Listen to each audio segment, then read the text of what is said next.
What is the relationship between place and literature? Starting as 13 eastern seaboard colonies, the United States gradually extended itself west. The Louisiana Purchase in 1803, the Mexican Cession in 1848, and the additions of Texas and the Oregon Territory filled out the nation and needed to be explored, surveyed, documented, and celebrated. Explorers such as Meriwether Lewis and Captain William Clark recorded the facts of their expeditions in colorful words and drawings that made the farthest reaches of the continent accessible to every American, at least in imagination. Fiction writers helped to create an American mythology by setting tales in the forests, towns, and outposts of the American landscape, and populated the wilderness with colonial Americans, Native Americans, and Revolutionary War heroes. The greatest of American writers, those whose work created the American Renaissance, were all profoundly involved in the American landscape. How does literature shape or reflect society?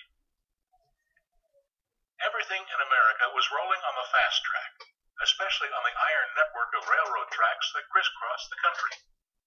Railroads allowed farmers to get their crops to larger markets. Factories made cities grow. Inventions of all kinds made life easier. The telegraph and Morse code, the steam engine, powerful looms and lathes, the sewing machine, the elevator. As the 19th century moved forward, the right to vote was still largely restricted to white males who owned land. The election of Andrew Jackson as president and the rise of Jacksonian democracy, however, signaled the rise of the common man. It was no longer necessary to be wealthy and highly educated to wield political authority in America. At the same time, the women's rights movement gained momentum. Native Americans, on the other hand, felt continuing hardship. The institution of slavery remained the most profound controversy in America. Harriet Beecher Stowe's anti-slavery novel, Uncle Tom's Cabin, became a national and international phenomenon. Eventually, slavery would be the social and political issue that would have the greatest effect on the lives and deaths of Americans.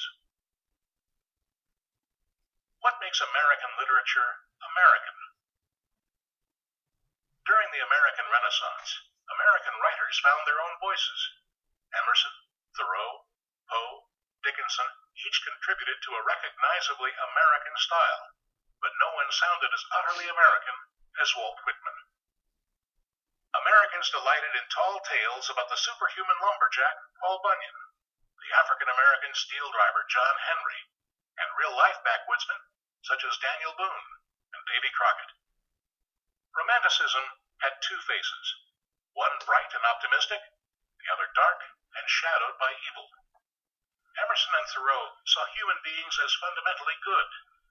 Poe, Hawthorne, and Melville, on the other hand, believed that crime, cruelty, guilt, and self-destruction were the true earmarks of human nature.